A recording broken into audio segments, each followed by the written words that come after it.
Es oficial. Tras varios intentos, el Consejo de Seguridad de Naciones Unidas aprobó este lunes una resolución que pide un alto el fuego inmediato en Gaza durante el mes del Ramadán. El resultado de la votación es el siguiente: 14 votos a favor, 0 votos en contra, 1 abstención. La abstención, Estados Unidos. La relatora de la ONU para los territorios palestinos, Francesca Albanese, ha presentado ante el Consejo de Derechos Humanos de la ONU un informe que acusa a Israel de cometer un genocidio deliberado en Gaza.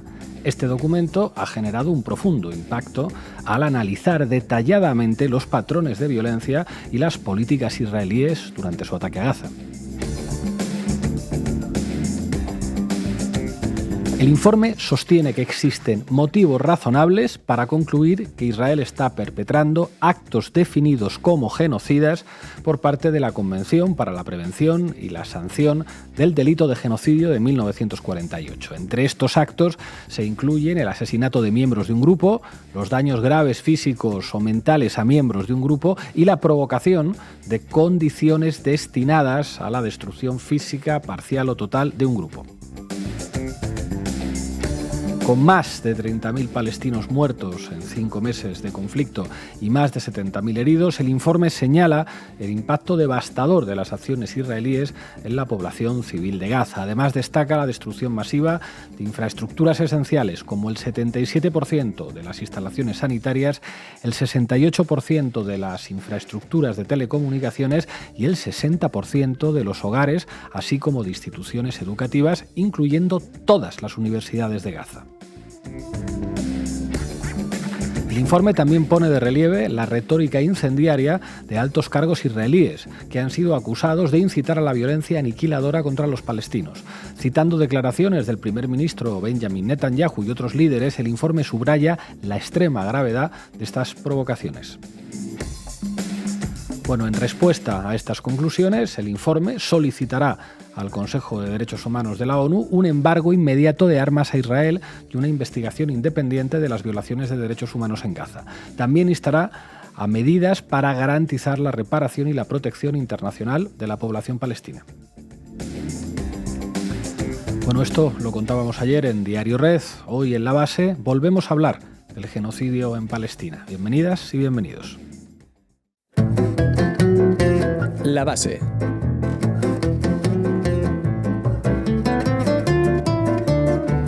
Bueno, hoy en La Base volvemos a hablar de Palestina, volvemos a hablar del genocidio que está perpetrando el Estado de Israel.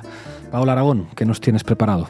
Pues sí, vamos a hablar un poco de la resolución del Consejo de Seguridad de la ONU, las implicaciones que tiene y pues toda la enjundia un poco ahí. Sasi Alejandre, hoy te toca ser fiscal y sentar a los medios de comunicación en el banquillo. ¿Qué nos tienes preparado? Bueno, hoy vamos a hablar de cómo ha ido evolucionando el tratamiento de Netanyahu como figura, pero también de la guerra y del genocidio, más bien, en Palestina. Comandante Afino Génova, ¿qué nos traes? Pues vamos a ver más detalles de este informe que acabas de citar en tu editorial, porque es calamitoso, vamos. Hoy vamos a contar además con Jorge Ramos Tolosa, de BDS, el movimiento de boicot, desinversión y sanciones a Israel. Arrancamos, Xavi. La base de datos. Adelante, compañera. Bueno, pues parece que por fin, 6 meses y 32.000 palestinos y palestinas asesinadas después, la comunidad internacional ha decidido empezar a ponerse las pilas y este lunes el Consejo de Seguridad de Naciones Unidas ha aprobado la resolución 2728 para el alto al fuego inmediato en Gaza, que ha salido adelante con 14 de 15 votos a favor y una abstención, la de Estados Unidos. Algo que por parte del grupo árabe han celebrado al considerar que supone un cambio de paradigma en el tratamiento y el abordaje que el genocidio ha estado recibiendo hasta ahora. La resolución es bastante clara en su contenido. En ella el Consejo ha exigido que todas las partes cumplan con sus obligaciones en materia de derecho internacional humanitario y ha lamentado todos los ataques contra civiles y objetos civiles, así como toda la violencia y hostilidades contra civiles y todos los actos de terrorismo, y recordado que la toma de rehenes está prohibida por el derecho internacional. Eso sí, en principio, y aunque el objetivo se supone que es lograr un alto el fuego duradero, de momento la exigencia se ha circunscrito al periodo de tiempo que dure el Ramadán, que es un mes del que ya solo quedan un par de semanas, es decir, hasta el 10 de abril. Sí, básicamente, pues además lo que pide la resolución es que también se garantice el acceso de ayuda humanitaria a la región y la liberación inmediata e incondicional de todos los rehenes. Y lo que sí que es muy importante en este sentido es que deja claro que esto último no condiciona el alto al fuego, es decir, que el alto al fuego debe darse sí o sí, que Israel no puede escudarse en si Hamás libera o no a los rehenes israelíes que aún quedan para seguir atacando Gaza, y que tanto Netanyahu como Hamás pues deben liberar a sus rehenes respectivamente. Pero que son cosas independientes, que se tienen que cumplir todas. ¿Y hasta ahora no habían pedido algo tan básico como eso, Paola? Pues bueno, desde el 7 de octubre el Consejo de Seguridad de la ONU no. La Asamblea General de la ONU sí que había aprobado alguna resolución similar que había contado con un apoyo bastante mayoritario, pero en el Consejo todavía no había salido adelante porque Estados Unidos había ejercido el veto al respecto sistemáticamente, hasta en 3 ocasiones, ya que, pues bueno, como sabéis, es el principal aliado de Israel en el mundo y en multitud de ocasiones el propio Biden se ha declarado orgullosamente sionista. ¿Y por qué ahora de repente ha votado abstención, Paola? Pues bueno, en primer lugar, el detonante definitivo parece haber sido la posibilidad de una invasión terrestre de Rafah por parte de Israel, algo que últimamente pues también ha hecho reaccionar a la Unión Europea porque generaría tales movimientos con miles de desplazados que pues no les viene nada bien. Pero bueno, también parece que la actitud de Netanyahu estaba empezando a poner incluso a su principal aliado en una posición bastante incómoda en el tablero internacional. El calado de la propaganda israelí, justificando la masacre indiscriminada de decenas de miles de hombres, mujeres, niños y niñas palestinas, convirtiendo día sí y día también hospitales en objetivos militares, bombardeando campos de refugiados, asesinando a más de un centenar de periodistas y atacando incluso centros de distribución de ayuda humanitaria, incluidos los de la propia ONU, pues parece que está llegando a un límite. Claro, ya empezaba a ser obsceno, sobre todo porque las mentiras de Netanyahu, por mucho que sigan teniendo efecto para los suyos, fuera de Israel se han ido destapando. Y la población está mirando hacia Gaza con cada vez más desconcierto porque es muy difícil justificar lo que están haciendo amparándose en los ataques de Hamás del 7 de octubre, por lo que sea. Sí, la cosa es que parece ser que Biden pues también tiene miedo a que esto le vaya a pasar factura a nivel interno, porque están en pleno año de elecciones presidenciales, que son en noviembre, para renovar su sellón en la Casa Blanca.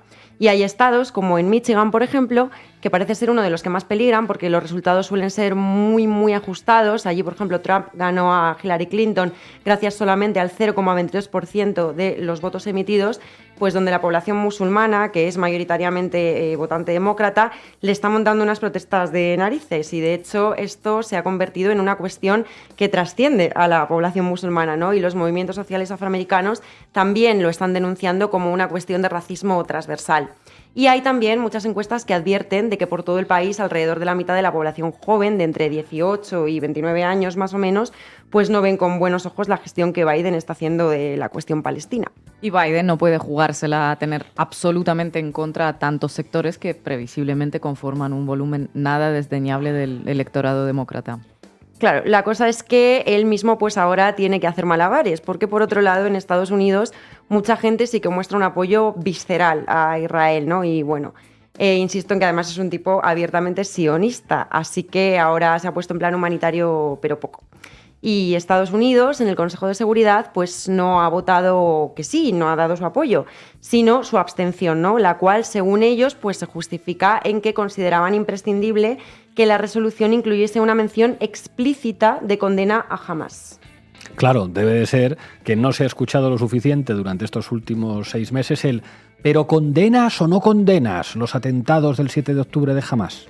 Tal cual, así que pues nada, esto parece también una estrategia de relato para que no parezca que se están retractando demasiado, porque además tanto la embajadora de Estados Unidos en la ONU, Linda Thomas-Greenfield, como su portavoz del Departamento de Estado, Matthew Miller, han salido a decir que la posición del país no había cambiado, que pedir la liberación de rehenes y el alto al fuego era consistente con la posición que llevaban manteniendo durante todo este tiempo. Bueno, pero esto parece que tiene trampa, ¿no? Pues sí, porque hasta hace bien poco en realidad Estados Unidos se había mostrado completamente opuesto a utilizar el término alto al fuego y defendían hablar de pausas humanitarias. Pausas humanitarias, como si dejar de asesinar a decenas de miles de personas fuese lo mismo que quien hace una pausa para bajar a echarse un cigarro o un café a media mañana. Más allá de que suene a chiste, explícanos cuál es la diferencia. Pues bueno, la diferencia principalmente, aunque parezca muy semántica, puede resumirse en que hablar de una pausa humanitaria implica que creían que los ataques de Israel contra Gaza debían suspenderse durante un tiempo pues muy breve, con el único fin de poder permitir, por ejemplo, la entrada de ayuda humanitaria, pero defendían a capa y espada el derecho de Israel a defenderse. Y hablar de alto al fuego, de ceasefire, como ahora, pues implica aspirar a poner fin al genocidio por completo, por lo que sus implicaciones son bastante distintas. También por eso se han sentido cómodos con esta resolución y el hecho pues, de que se circunscriba al tiempo del Ramadán, o sea, que sea solamente temporal. Otra cosa en la que han insistido hasta el agotamiento es que es una resolución no vinculante. Sí, eso han dicho desde Estados Unidos. Pero justo después de la votación del Consejo, el observador permanente de Palestina en la ONU, Riyad Mansour, que es como el embajador de Palestina, pues salió a hacer declaraciones en las que recordó que el Consejo de Seguridad es el único órgano de Naciones Unidas que sí emite resoluciones vinculantes y reivindicó que en caso de incumplimiento el deber del Consejo era aplicar el capítulo 7 de acción en caso de amenazas a la paz, quebrantamientos de la paz o actos de agresión de las propias Naciones Unidas. Ahí, a lo largo de varios artículos, pues se desarrollan varias medidas que el Consejo puede tomar en caso de que haya ese incumplimiento, ¿no? Que van desde aquellas que no implican el uso de la fuerza armada, como la interrupción total o parcial de las relaciones económicas, de las comunicaciones por tierra, mar y aire, el de las comunicaciones en general, ¿no? Y de las relaciones diplomáticas. Y van desde eso hasta bloqueos aéreos, navales o terrestres, e incluso pueden llegar a utilizar el uso de la fuerza armada. La cosa es que las resoluciones del Consejo pueden tener varias lecturas en función, por ejemplo, de si utilizan palabras como recomendar o exigir, pero en esta ocasión parece que está más que claro que cuando dice exige el alto el fuego inmediato, ¿no? De hecho, Gustavo Petro salió en X el propio lunes llamando a las naciones del mundo a romper las relaciones diplomáticas con Israel si se lo saltaba. Bueno, ¿y tiene pinta de que Israel vaya a cumplir esta resolución? Retórica pregunta que hago. Pues la verdad es que no, para empezar, porque menos de 24 horas después de que se aprobase, Israel ya ha bombardeado un edificio de viviendas en Rafah, que ha asesinando pues, a 18 personas, de las cuales 9 eran niños de entre 2 y 9 años. Y a la abstención de Estados Unidos, su best Eli, Netanyahu, por su parte también ha respondido cancelando una delegación israelí que iba a viajar a Washington esta semana. Pero vamos, que por incumplir Israel empezó incumpliendo hasta la propia resolución de la Asamblea General de la ONU, a partir de la cual fue posible su fundación como Estado. Esta, la resolución 181, que es de 1947, dividía el territorio palestino en dos y le asignaba a Israel el 54%. Pero bueno, desde entonces se cuentan por decenas las veces que Israel ha ignorado las resoluciones durante más de 75 años. Por poner algunos ejemplos, la 194 de 1948, que reconocía el derecho de los refugiados palestinos a volver a sus territorios, la 242 de 1967, que exigía la retirada del ejército israelí de los territorios ocupados, la 446, que en 1979 declaró ilegales los asentamientos israelíes en territorio palestino, la 799 de 1992, que exigía el retorno inmediato de las y los cientos de civiles palestinos deportados, y bueno, en fin, muchísimas otras posteriores que en esencia venían a reiterar todas estas una y otra vez ante su incumplimiento sistematizado. Sí, pero vamos, que Netanyahu, la solución de dos estados, que ya de por sí es tela, ni la contempla, y a la ONU pues ha demostrado tenerle más bien poco respeto. No olvidemos que cuando su secretario general, Antonio Guterres, salió a contextualizar los ataques de Hamas del 7 de octubre, diciendo que estos no habían sucedido en un vacío, sino que se habían dado en el contexto de décadas de ocupación militar asfixiante, la respuesta de Israel fue pedir su dimisión y decir que era una amenaza para la paz mundial, que apoyaba Hamas y el asesinato de ancianos, el secuestro de niños y la violación de mujeres. Y anunciaron también que iban a dejar de expedir visados a los representantes de la ONU para darles una lección. Bueno, pero acláranos, Paola, en todo esto, ¿qué pinta España? ¿Sánchez hace algo o no? Pues mira, la semana pasada, Sánchez impulsó una declaración respaldada por España, Irlanda, Malta y Eslovenia para pedir el alto al fuego y abogar por el reconocimiento de Palestina como Estado, que es básicamente lo que lleva repitiendo todos estos meses que quería hacer, pero no hacía, y qué es lo que prometió que haría en sus campañas electorales desde hace ya casi 10 años, pero no ha hecho. Bueno, a estas alturas parece que cuando vaya a reconocer Palestina como Estado, quizá ya no haya población palestina a la que reconocérselo, ¿verdad? Sí, tal cual. Y a esto se suma que el ministro de Exteriores israelí pues reaccionó diciendo que esta disposición era una recompensa al terrorismo y que manda el mensaje a Hamás y demás organizaciones terroristas palestinas de que los ataques contra israelíes serán correspondidos con gestos políticos hacia los palestinos. Esto es lo que dijo. Y claro, salió también el ministro de Asuntos Exteriores español, José Manuel Álvarez, a responderle que aquello pues era un disparate y que Palestina tiene derecho a una tierra y a una esperanza. Eso sí, la tierra que solamente abarque Gaza y Cisjordania, pasando por encima de los últimos 77 años de ocupación ilegítima y violenta que han acabado reduciendo el territorio palestino a ser apenas un resquicio. Y la esperanza, pues estrechamente entrelazada con la seguridad de Israel, según las palabras textuales de Álvarez. Y aquí paz y después gloria, ¿verdad? Sí, pero ojalá eso fuera todo, porque el 17 de marzo, 5 días antes de hacer el paripé internacional, el Ministerio de Defensa publicaba la adjudicación de un nuevo contrato a una empresa israelí para la compra de armamento por más de 207 millones de euros. A coherencia, pues, que no nos gane nadie. Gracias, compañera. Es muy triste que tengamos que estar saliendo día sí y día también intentando defender y demostrar que matar a niños inocentes no está bien. Es muy triste que los gobiernos no escuchen a su pueblo, porque el pueblo está pidiendo el cese de armas y de ventas a Israel y de comercio, y no están haciendo caso. Sasi Alejandre, todo tuyo. Vamos a ello, Xavi. Titulares al banquillo. Bueno, pues siguiendo el análisis del tratamiento mediático sobre el genocidio en Palestina que ha hecho Manu en los programas pasados, hoy quiero centrarme en lo que podríamos llamar un giro de guión por parte de la progresía mediática y de la derecha global. Primero, en torno a la amistad inquebrantable entre Estados Unidos e Israel, y segundo, en torno a Netanyahu como personaje. Pues vamos a ello, Sasi. Empecemos por lo primero. Cuéntanos qué dice el horóscopo mediático sobre la relación apasionante entre Israel y Estados Unidos. Bueno, pues como para que prendan un par de velas rojas, yo creo, porque me temo que según estos medios, no muy bien. Rara vez, si no es que nunca, desde el inicio del genocidio, el discurso mediático alrededor de Israel parece tener tanto halo de unilateralidad como ahora, después de la aprobación de Estados Unidos en la ONU para el alto al fuego en Gaza. Obviamente, los matices y raíces de los planteamientos tiran de distintos lados, que ya iremos viendo, pero el principal eje es este: grietas irreparables, quiebre, ruptura, hundimiento en lo más bajo de la historia. Todas estas palabras para describir el estado de las relaciones entre Estados Unidos e Israel, pasando la abstención de la ONU. Pero bueno, les muestro algunos ejemplos de titulares para que vean a qué me refiero. El País, de Grupo Prisa. La guerra de Gaza lleva las relaciones entre Biden y Netanyahu a su punto más bajo. Reuters, Biden-Netanyahu en punto de colisión después del voto sobre Gaza en la ONU. El New York Times, políticas domésticas llevan a divisiones entre Biden y Netanyahu. Fox News, de News Corp, y medio tradicional del Partido Republicano. Biden acaba de tomar otro gran paso para apartarse de Netanyahu. Haaretz, que es uno de los únicos medios progresistas en Israel.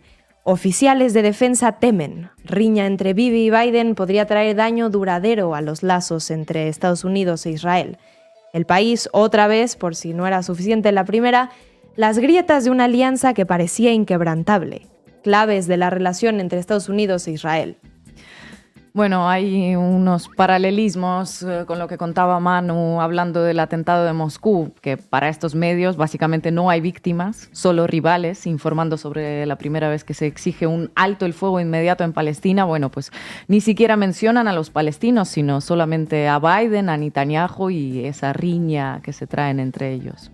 Pues sí, justamente sobre esa dichosa riña, estos medios, por nombrar algunos, porque podía haber seguido eternamente, se encargan de alimentar el marco catastrófico de la mayor crisis en la historia de los lazos Israel-Estados Unidos, y específicamente entre Biden y Netanyahu.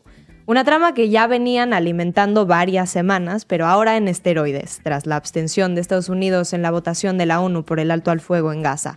Una narrativa que, viniendo de los medios afines a Biden, tal vez se podría entender como parte de la campaña electoral que ya mencionaba Paola, para desvincular al candidato demócrata del genocidio en Palestina, o incluso homenajearlo como un héroe de la paz o algo por el estilo. Veamos, por ejemplo, este titular de CNBC, por ejemplo. Una cosa extraordinaria, el quiebre de Estados Unidos con Israel en el voto de la ONU por un alto al fuego, desata la ira de Netanyahu. Y dentro de la pieza dicen: la abstención por parte de Estados Unidos señala una brecha en expansión entre la Casa Blanca y el gobierno actual de Israel, el más derechista de la historia. Ojo que la división es entre la Casa Blanca y el actual gobierno israelí, y había que mencionar que es el más derechista. Pero bueno, no vayan a interpretar los amigos sionistas de AIPAC que Biden se está refiriendo a Israel como conjunto, no hombre. Pero bueno, explícanos, ¿qué tanto hay de verdad en ese relato de crisis entre la Casa Blanca e Israel, o mejor dicho, Netanyahu? Bueno, porque incluso medios de la izquierda están haciendo mención de estas relaciones tensionadas. El Salto, que aunque no lo usa de titular, sí que lo menciona en una pieza sobre la resolución del alto al fuego de ayer. El hecho de que Estados Unidos no haya ejercido, como en los intentos anteriores, su poder de veto, supone el primer ejercicio serio de contradicción con el régimen de Benjamin Netanyahu. Bueno, señala primeras contradicciones con el gobierno de Netanyahu, pero no habla dramáticamente de riñas y grietas, porque todos los titulares que menciono antes, excepto este del Salto, quieren hacer este teatro mediático de lo que yo diría es una alianza que sigue gozando de muy buena salud. Veamos esto. Mientras estos rumores de ruptura dan vuelo en los medios, Biden sigilosamente ha presentado su presupuesto para el año 2025, en el que, entre otras cosas, dice que cancelará todo financiamiento a la UNRWA, así como para la Comisión de Investigación de la ONU contra Israel, así lo llamó el Jerusalem Post, así como, atención, afirma su compromiso para seguir cumpliendo con los 3,3 mil millones de dólares anuales para Israel como fondos para el Domo de Hierro y demás sistemas de defensa. Biden podrá tener archienemistades personales, pero parece que se sigue acordando de cuando decía que si no existiera Israel, habría que inventar Israel. Pues buena memoria tendrá, porque su sionismo lo trae intacto todavía. Pero bueno, atención, que eso de conflictos personales es de lo que trata este nuevo giro de guión. Las relaciones Estados Unidos-Israel, o incluso Biden-Israel, pueden seguir saludables, por llamarlas de algún modo, pero parece que el personaje de Netanyahu es el que está en riesgo, al menos según estos medios. Ahora cito de la misma pieza del País que mencionaba hace un momento. Netanyahu está dañando a Israel más que ayudando a Israel, ha llegado a declarar Biden, el inquilino de la Casa Blanca, en uno de los últimos reveses propinados al jefe del gobierno israelí. Y respaldó la pasada semana el discurso hecho por el líder demócrata en el Senado de Estados Unidos, Chuck Schumer, en el que pidió nuevas elecciones en Israel y calificó a Netanyahu de obstáculo para la paz. Netanyahu está dañando más que ayudando a Israel, es un obstáculo para la paz. ¿Será que acaso Netanyahu se ha convertido de la noche a la mañana en un barbudo y Tel Aviv será una nueva bahía de cochinos? Porque ese es el discurso intervencionista de Manuel. Bueno, vamos a tirar un poco hacia atrás para ver las declaraciones del 14 de marzo que cita El País del senador demócrata Chuck Schumer, que empezaron a catapultar este cambio de viraje intervencionista del Partido Demócrata en torno a Netanyahu. The fourth major obstacle to peace is Israeli Prime Minister Benjamin Netanyahu, who has all too frequently bowed to the demands of extremists like Ministers Smotrich and Ben-Gvir and the settlers in the West Bank. Prime Minister Netanyahu has lost his way by allowing his political survival to take the precedence over the best interests of Israel. He has put himself in coalition with far-right extremists like Ministers Smotrich and Ben-Gvir, and as a result, he has been too willing to tolerate the civilian toll in Gaza, which is pushing support for Israel worldwide to historic lows. Israel cannot survive if it becomes a pariah. The Netanyahu coalition no longer fits the needs of Israel after October 7th. I believe a new election is the only way to allow for a healthy and open decision-making process about the future of Israel. Chuck Schumer, el considerado primer líder de mayorías de origen judío en el Senado y el oficial electo de mayor rango de origen judío en la historia de Estados Unidos, empieza el discurso clamando: amamos a Israel hasta los huesos. Bueno, eso no sale en el vídeo que mostramos, pero bueno, menos mal que ahora los sionistas podrán dormir en paz porque el que ha perdido el rumbo, como dice Schumer, es Netanyahu. Él, por su parte, sigue amando a la patria hasta los huesos. Esto forma parte del marco más extenso que han llevado tanto los medios de derecha como la progresía mediática, asociando a Netanyahu con palabras como extremista, extrema derecha, tratando de concentrar el problema en la figura individual de Netanyahu, no en el estado apartheid que lleva existiendo en Palestina desde el 48, de la ocupación militar de Israel sobre el pueblo palestino y de Israel como proyecto colonial y genocida, independientemente de quién lo gobierne, sea de derecha, de extrema derecha o de supuesta izquierda, como fue el Partido Laborista Mapai, el partido fundador de Israel y que perpetró la Nakba, la ocupación del 67, los asesinatos de la primera intifada y un larguísimo etcétera. No, pero no, el problema es solamente Netanyahu, vamos, la típica historia de la manzana podrida que conocemos también aquí. A mí esto me suena mucho, como la operación para matar a Juan Carlos I para salvar a Felipe VI y a la monarquía, creando el marco de que el corrupto, el culpable de todos los males de este país es solo Juan Carlos I, pero como individuo, sin tener nada que ver con que era rey ni con la institución monárquica que le permitió hacer sus corruptelas y vivir con absoluta impunidad. Ahora, matar a Netanyahu para salvar a Israel significa que por primera vez se hace legítimo abrir el marco mediático convencional para empezar a debatir sobre la figura de Netanyahu, algo que hubiera sido inimaginable hace unos meses, pero que ahora tiene como propósito enmarcar a Netanyahu como el mal absoluto, por lo que la mejor y única manera de acabar con este mal es sacrificándolo. Gracias, compañera. Following nearly 6 months of unrelenting Israeli assault on occupied Gaza, it is my solemn duty to report on the worst of what humanity is capable of and to present my finding, the anatomy of a genocide. La anatomía de un genocidio. Vamos, Ina Xavi. Finogénova. ¿Para qué me invitan? El análisis internacional de Ina Finogénova. Acabamos de escuchar a Francesca Albanese, la relatora especial de la ONU sobre la situación en los territorios palestinos ocupados desde 1967. Anteayer presentó su informe, que ya citaste, sobre los 5 meses de bombardeos israelíes de Gaza, con un título que habla por sí solo, Anatomía de un genocidio. El informe concluye que hay motivos razonables para creer que se alcanzó el umbral que indica que se está cometiendo genocidio contra los palestinos como grupo en Gaza. Son 25 páginas de análisis de informaciones desde el terreno, datos, jurisprudencia internacional, entrevistas con personas afectadas y expertos, todo recogido a distancia, básicamente porque Israel prohíbe el acceso a Gaza. Vamos al resumen más detallado del informe. ¿Por qué hablan del crimen de genocidio? Cuéntanos. Vamos a ello. Entre los primerísimos aspectos que aclara Albanese en el informe está la mera definición de lo que es el crimen de genocidio, por si alguno aún no lo entiende. El genocidio parte como negación del derecho de un pueblo a existir y sigue con el posterior intento, independientemente de que sea más o menos exitoso, de aniquilarlo. Albanese acuña la definición que le dio al genocidio Rafael Lemkin, jurista judío y principal impulsor de que fuese reconocido como delito dentro del derecho internacional. El genocidio es una combinación de diferentes actos de destrucción o persecución que van desde la eliminación física hasta la destrucción deliberada de las instituciones políticas y sociales, la cultura, el idioma, los sentimientos nacionales y la religión de un pueblo. El genocidio es un proceso, no un acto. Esto es muy importante. El genocidio es un proceso, no es un acto. Y en estos 5 meses Israel ha seguido el proceso a pies juntillas.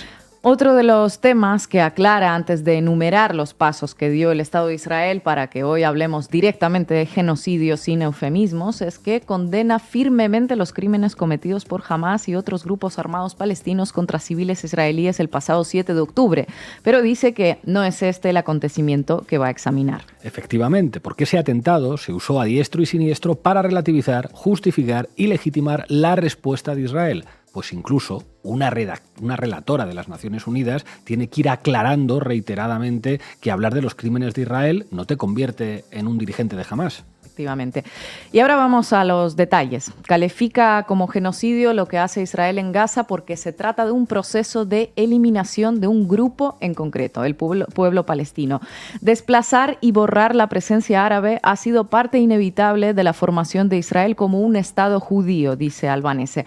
Habla de los antecedentes de los años previos, pero se centra principalmente en los últimos 5 meses. Y en esos últimos 5 meses, Israel cometió varios actos de genocidio para borrar la presencia de los palestinos, desde asesinarlos directamente hasta crearles unas condiciones de vida destinadas a destruirlos, pasando por causarles graves daños físicos y mentales de por vida. Desde el 7 de octubre, Israel mató a más de 30.000 palestinos en Gaza, un 1,4% de su población, tanto con armas letales como creándoles condiciones de vida insoportables. Se emplearon más de 25.000 toneladas de explosivos, algo equivalente a 2 bombas nucleares, para que nos hagamos una idea. Utilizó bombas no guiadas, de caída libre, en zonas densamente pobladas, dice también Albanese. Y sigue, en las primeras semanas, las fuerzas de Israel mataron a 250 personas diariamente, 100 de ellas niños, ya sea por bombardeos, disparos de francotiradores o ejecuciones sumarias. El 70% de las muertes registradas son mujeres y niños sistemáticamente. Israel no logró demostrar que el 30% restante, es decir, los hombres adultos, fueran combatientes activos de Hamás, dice la relatora. A principios de diciembre, los portavoces de Israel afirmaron haber matado a 7.000 terroristas en una etapa de la ofensiva en la que se habían identificado entre las víctimas mortales menos de 5.000 hombres adultos. Eso implicaba que todos los hombres adultos asesinados eran terroristas, dice el informe. Es decir, Israel considera todo palestino como terrorista, incluyendo a mujeres y a niños, y bueno, actúa en consecuencia en eso desde octubre. Más allá de actuar en consecuencia, el Estado de Israel ha provocado una escasez crítica de medicinas, antibióticos, desinfectantes, lo que implica la necesidad de procedimientos sanitarios peligrosos, por ejemplo, amputaciones sin anestéticos. Se están creando unas condiciones de vida para los palestinos para que, si no los matan las bombas, se mueran de sufrimiento, de hambre, de dolor, bajo los escombros, deshidratados o enfermos sin acceso a un tratamiento. Sí, para que no se les pueda ayudar, se destruyen también deliberadamente instalaciones sanitarias. Dice el informe que a mediados de diciembre las bombas de Israel destrozaron la mayor parte de la infraestructura civil de Gaza. Un 77% de instalaciones sanitarias, más del 60% de los hogares, edificios residenciales, todas las universidades, bibliotecas, instalaciones educativas, infraestructuras de telecomunicaciones, para que, además de todo esto, pues no puedan ser capaces de contarlo. Los soldados israelíes han maltratado y torturado a personal médico y pacientes y los obligaron a salir de los hospitales, incluso a los bebés prematuros, provocando en algunos casos su muerte. Destruyeron tierras agrícolas, granjas, cultivos, animales y material de pesca. Todas estas canalladas criminales vienen acompañadas de la absoluta deshumanización, porque, dice Albanese, la deshumanización es un elemento fundamental dentro del proceso de genocidio. Al igual que la delegación sudafricana en la Corte Internacional de Justicia, la relatora de la ONU enumera algunas de las declaraciones que emitieron los altos cargos israelíes en referencia al pueblo palestino. Ello evidencia que, en palabras de Albanese, que la intención genocida está excepcionalmente presente. Una nación entera es responsable del ataque del 7 de octubre. Israel les romperá la columna vertebral, decía el presidente Isaac Herzog poco después del atentado.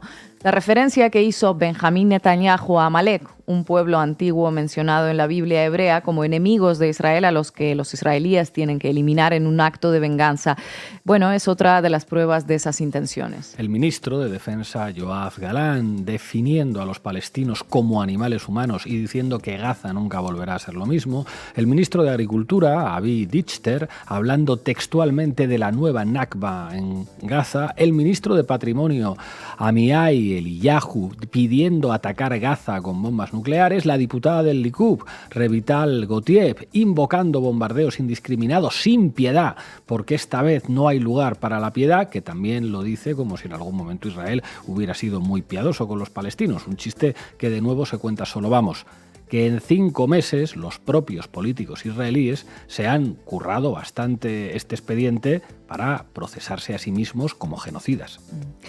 Incitación directa a cometer el genocidio, lo califica Francesca Albanese. Décadas de discursos por el estilo para borrar a Gaza del mapa sin que nadie te tosa.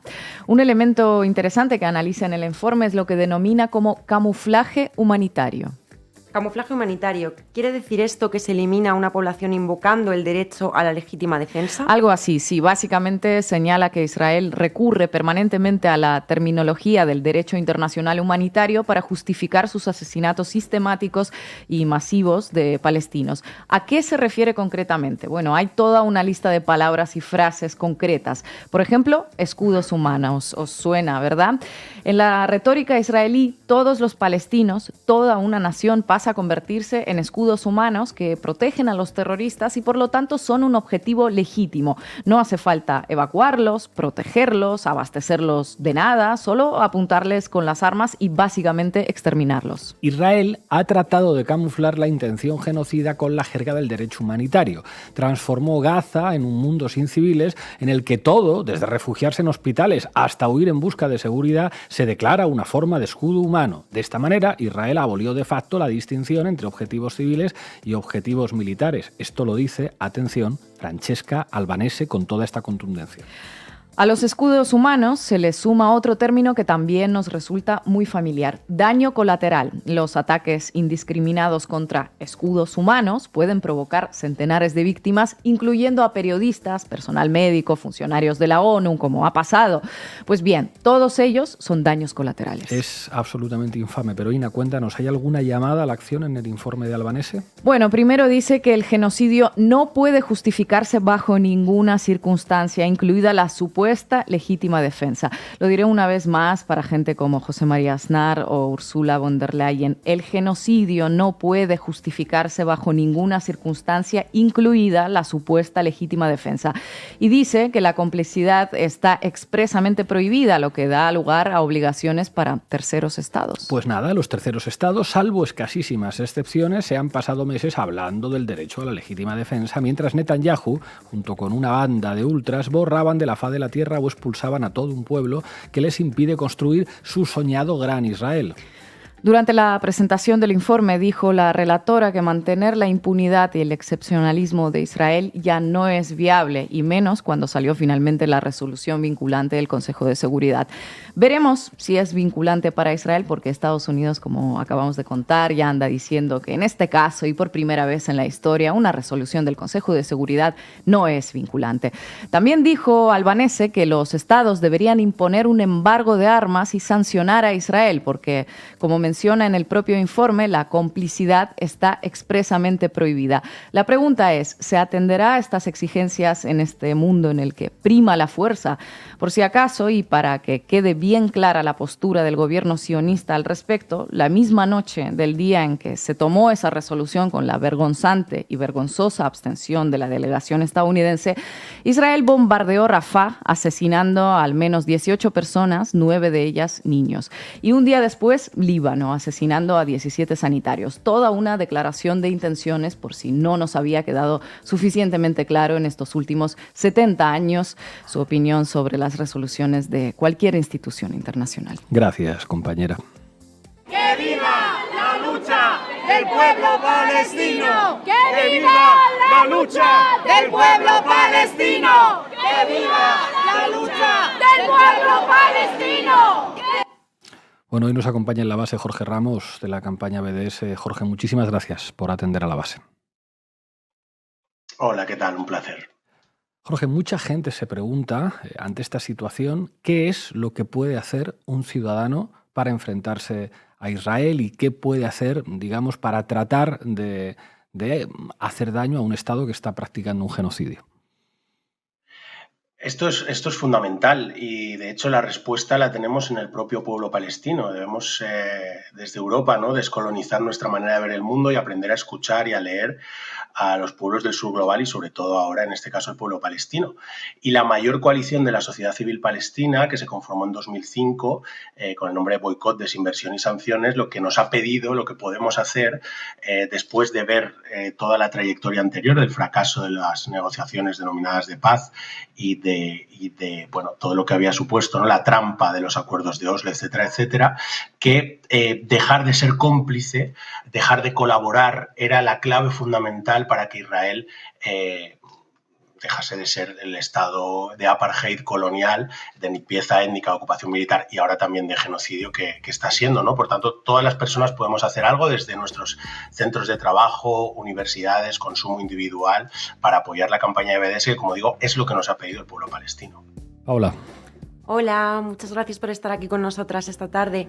Yo te quería preguntar un poco, bueno, mi pregunta iba a ser ¿qué pasaría en caso de que Israel incumpliese la resolución, pero ya la ha incumplido? Entonces, mi pregunta está más enfocada a decir qué podemos esperar ahora mismo de Naciones Unidas. ¿Tomar algún tipo de esas medidas contenidas en el capítulo 7? ¿Seguirá emitiendo informes, resoluciones que al final pues no demuestran ese carácter vinculante que teóricamente debería tener? ¿O qué podemos esperar? Bueno, hay que tener en cuenta que debemos tener una mirada muchas veces mucho más crítica sobre las Naciones Unidas.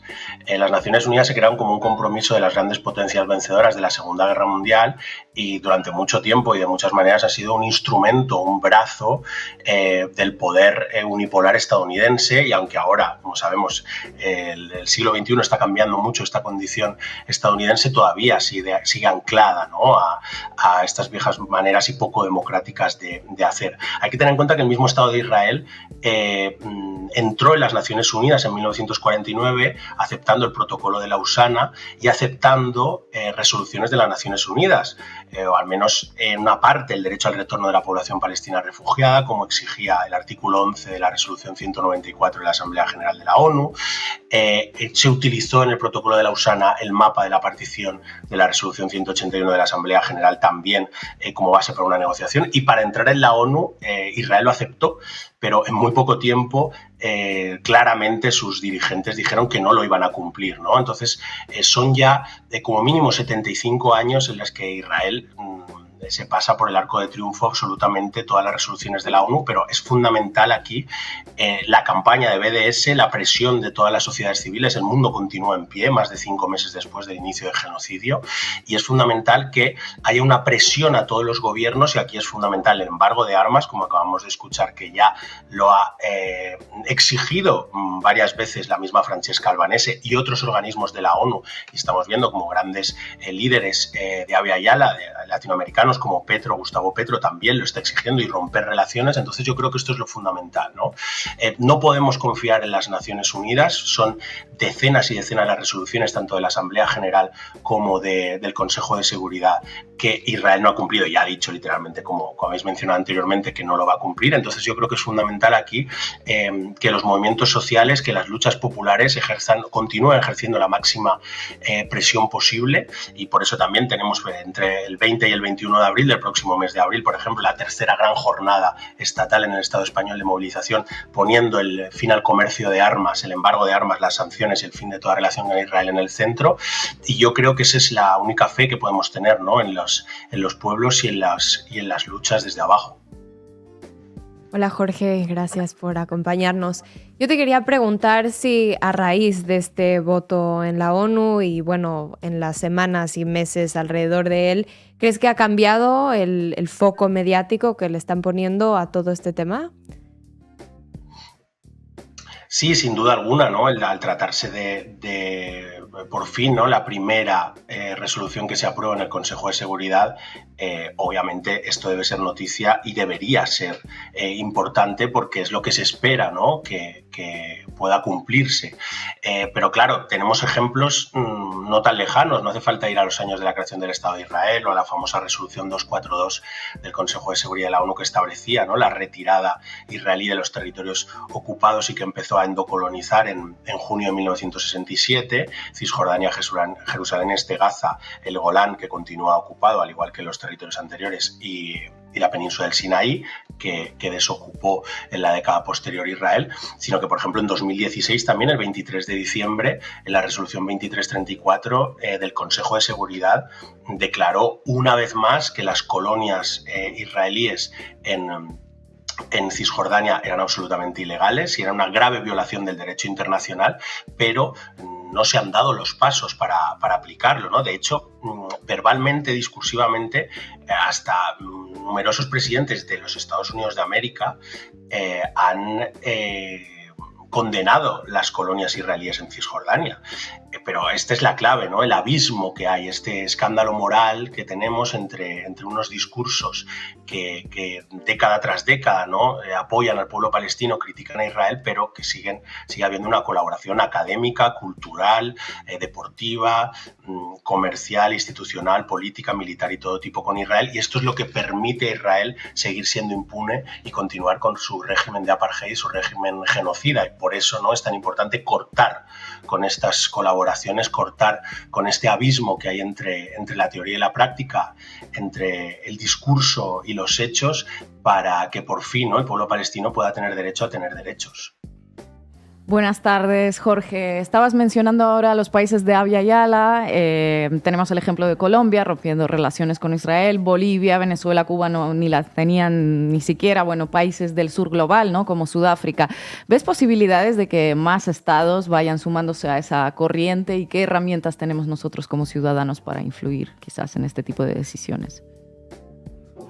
Yo creo que sí, porque en el nuevo mundo que se está gestando, en el tránsito hacia el mundo multipolar, está clarísimo, ¿no? Y yo siempre recomiendo, y como hacéis muchas veces también en Canal Red y en La Base, leer la prensa, ¿no?, del sur global, y tienen clarísimo la cuestión de Palestina en general y el declive del Atlántico Norte en su poder unipolar, ¿no? Entonces, yo creo, también el mismo Gustavo Petro insistió, ¿no?, hace unas semanas, en que la cuestión de Palestina no solo es una cuestión, ¿no?, del pueblo palestino o del Levante mediterráneo o de los pueblos árabes, sino que la impunidad con la que se está cometiendo este genocidio, está perpetrando estas atrocidades el régimen de apartheid israelí, es un aviso, ¿no?, o puede servir o puede ser un antecedente para que Estados Unidos o cualquier otro aliado pueda perpetrar en otros lugares, como tantas veces hizo